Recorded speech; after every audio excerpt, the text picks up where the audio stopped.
My organization is an organization that's a nationwide network of lawyers, law professors, law students, judges, and elected officials who believe that the Constitution and the law need to be seen in a way that is for the good of the most. We believe in a progressive Constitution and the assurance that our fundamental rights and liberties are protected. Okay, so it's a progressive organization, and so that's the perspective. That's right. Yeah. Okay. Great. Okay. So, because we tried to get both sides, and believe me, I'm sure that you agree. There's many of both sides, plenty of sides on what's going on right now. Right. For sure. Well, I'd say, just to be clear, sure. We work constantly across the aisle. There are a lot of issues where there's common cause between liberals and conservatives and people who just believe in rule of law and following the Constitution and ensuring that people's rights are respected. And that's not partisan and that's not ideological. That's just, I think, being a good human being and being a good American. And so I work with conservatives all the time and we share a lot of viewpoints. Really? Okay, so are there any viewpoints that you share right now regarding what's going on? Yeah, I mean, we're I think increasingly... Yeah. Mm-hmm. This is something, and to sort of, very much on that point, this is a completely nonpartisan issue. I think, we have a constitutional framework, separation of powers and rule of law. And that, and a lot of that functions not just on the basis of legally enforceable obligations, that is, you can sue somebody or put them in jail, but also on the basis of norms.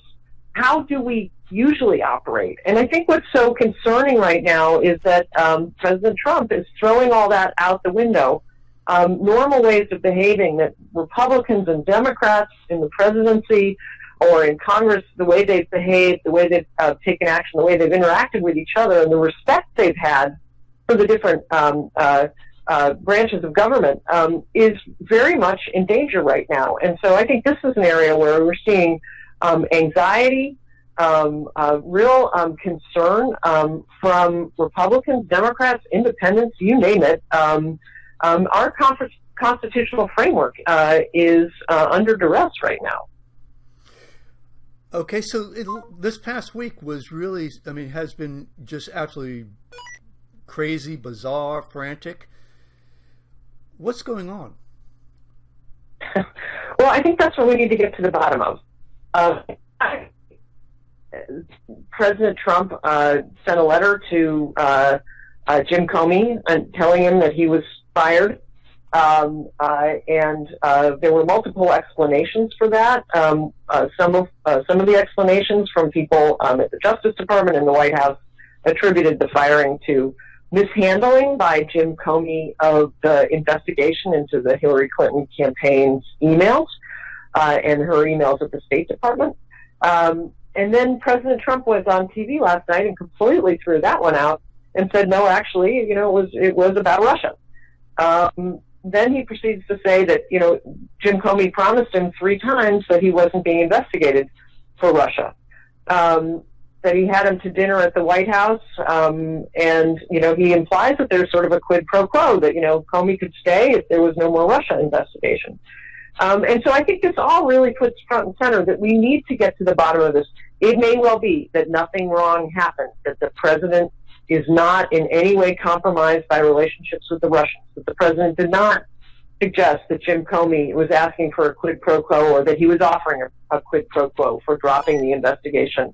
And there may be nothing to all of this.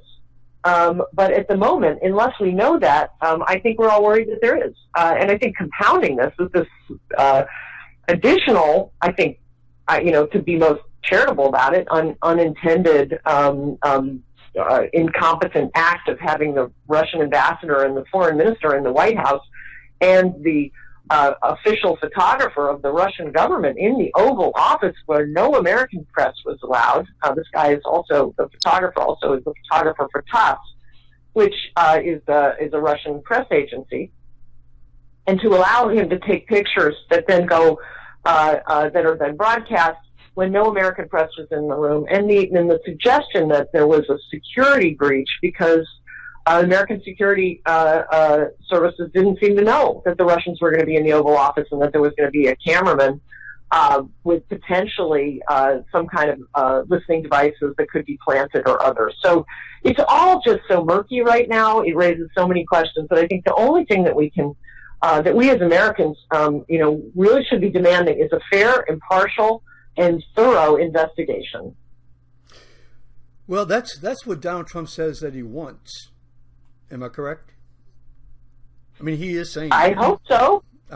Well, I mean, he says it's ridiculous, and he fired the FBI director. So, I think I hope that he will cooperate, and but that remains to be seen. We need to make sure that the Senate and the House investigations go forward. But I think there really needs to be an independent process. I think at this moment, Jeff Sessions himself was implicated, had relationships with Russians, lied about it, or at least misled Congress, therefore had to recuse himself from the investigation.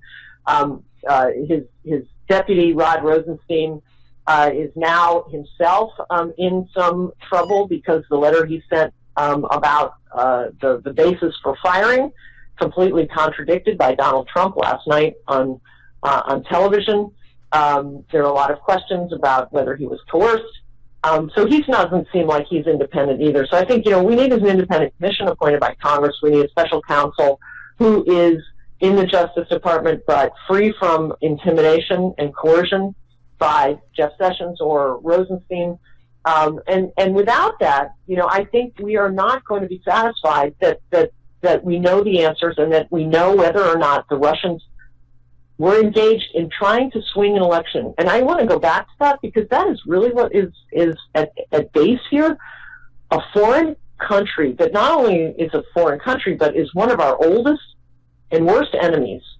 And they came in, and we have strong evidence that they tried to have influence in an American election. That is cause, not just for concern, but for, that's a state of emergency. And we need to get to the bottom of that. And that involves, how Donald Trump was involved, and it involves how his campaign people and others. And so, this is a very, very, very significant matter.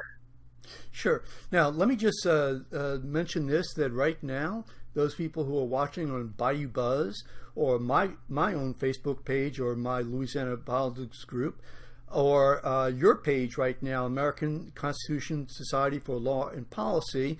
So if anybody wants to make a comment on those respective locations, please go ahead and do so.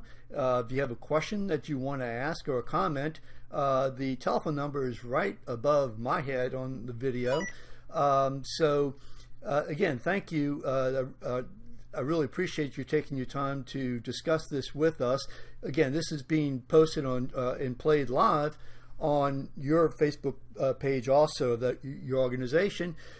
So, did Donald Trump actually, what gets me is this, initially his staff, his communications team, and his vice president alluded to the fact that the new attorney general or assistant attorney general came forward with this memo, and he signed on to it, and that was the reason of the firing.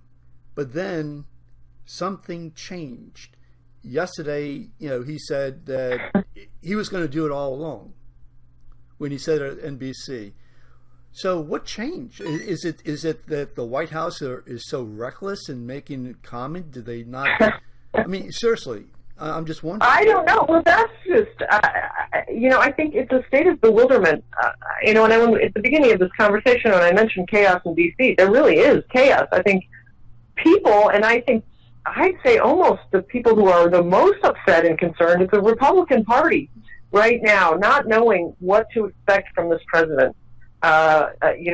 Mutual contradictions from people in the White House, the Justice Department, and we hear that, one of the reasons may have been that Jim Comey was asking for more resources for the investigation. The FBI is engaged in an investigation. there is a U.S. attorney in the District of Virginia that has convened a grand jury. They are looking into relations between the Russians, the Trump campaign, and the issue of whether or not they interfered in our election. Michael Flynn, we already know, had a relationship that he lied under oath about. He is potentially going to be subject to some kinds of sanctions, criminal penalties potentially. So this is all going on, and if Donald Trump felt that he fired Jim Comey because he knew that there were, potentially more resources going to go to this investigation, we're actually getting into criminal territory. Obstruction of justice is a federal crime. It's a felony. In witness intimidation, so the other piece of this, for those who follow Twitter, which, I have to say it's become kind of an addiction lately. Right. Donald Trump threatened Jim Comey on Twitter, basically said, you better watch out because, what if, basically saying that I might have taped you in the White House. So, this adds a whole other wrinkle, as well as another potential criminal violation. You can't intimidate people. You can't obstruct justice. And so, this is just, it's sort of an ongoing, bizarre soap opera with grave national consequences.